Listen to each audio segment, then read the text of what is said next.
बिस्मिल्लाहिर्रहमानिर्रहीम। नाज़रीन व सामईन अस्सलाम वालेकुम। मैं अक्सर रात को घर से बाहर वॉक करने जाता था और घंटों गलियों में या रोड पर वॉक करता था। लेकिन एक बार मेरे साथ एक ऐसा खौफनाक वाक़या पेश आया कि उसके बाद मैंने दोबारा रात को वॉक करना छोड़ दिया था। उस रात से पहले मुझे कभी जिन, भूत, चुड़ैल वगैरह पर यकीन नहीं था, लेकिन उस रात के बाद मेरा ये ख्याल बुरी तरह से बदल गया। अभी रात के 8 बज रहे थे। वो सर्दियों की रातें थीं, इसलिए अंधेरा जल्दी हो जाता था और लोग जल्दी सो जाते थे। इसलिए रात के 8 बजे से ही हमारे मोहल्ले की गलियां खाली होना शुरू हो गईं और लोग अपने अपने घरों में जाने लगे। मैं हस्बे मामूल वॉक के बहाने चलता हुआ उस गली से उस गली की तरफ जा रहा था। मैं रात को तकरीबन 1 घंटा रोज़ाना वॉक करता था और यूं ही बेमकसद गलियों में टहलता था। उस रात भी मामूल के मुताबिक मैं घर से निकलकर गलियों में वॉक कर रहा था। गली में चंद ही लोग थे। मैं उन सब को नज़रअंदाज करता हुआ अपनी ही धुन में चलता जा रहा था।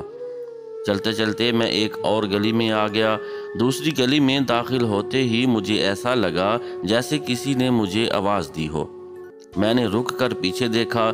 मुझे अंधेरे में कुछ नज़र नहीं आया और मैं फिर चलने लगा। मैंने सोचा शायद ये मेरा वहम हो। उस वक्त वो गली बिल्कुल खाली थी, लेकिन मुझे ऐसा लगने लगा जैसे वहाँ कोई और भी है। मैं सिर्फ 4 कदम आगे आया था जब किसी लड़की ने मेरा नाम लेकर मुझे पुकारा था। इस बार मेरे कानों को कोई धोखा नहीं हुआ था। कोई लड़की सच में मुझे आवाज़ दे रही थी। मैंने तेज़ी से पीछे देखा तो मेरी आंखें हैरत से फैल गईं, क्योंकि मेरे सामने एक बहुत ही खूबसूरत लड़की खड़ी थी, जिसने हाथों में चूड़ियों का एक टोकरा पकड़ा हुआ था।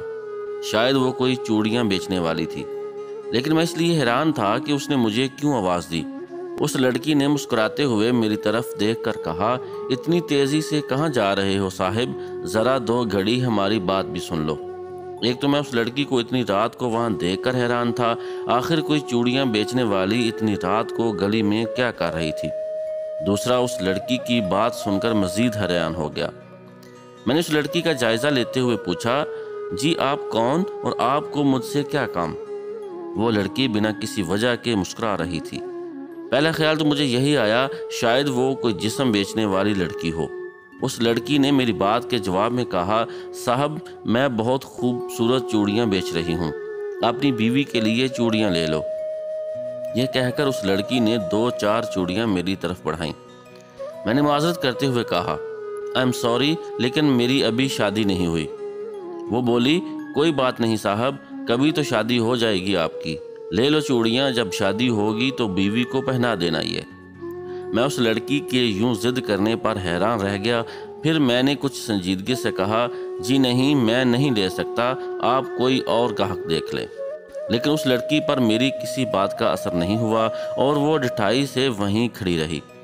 फिर उसने कहा, कोई बात नहीं साहब, पैसे नहीं हैं तो मैं मुफ्त में दे रही हूँ। इस बार मैंने कुछ बरहमी से कहा, जब मैंने कह दिया मुझे ज़रूरत नहीं है तो आप क्यों जिद कर रही हैं। उसको जवाब देकर मैं जाने लगा, लेकिन उसने मेरा हाथ पकड़ लिया। मैं यूं उसकी हिम्मत पर हैरान रह गया। फिर मैंने गुस्से से अपना हाथ छुड़ाया और कहा, यह क्या बदतमीज़ी है, हाथ क्यों पकड़ा मेरा। फिर उसने अपना दुपट्टा उतार दिया। अब उसका जिस्म नज़र आ रहा था। वो मुस्कुराते हुए बोली, साहब एक रात हमारे साथ भी गुजारो, बहुत खुश करेंगे तुम्हें, यहीं पास ही मेरा घर है। मैंने सपाट लहजे में कहा, जी नहीं, बहुत शुक्रिया आपका, मैं ऐसा इंसान नहीं हूँ।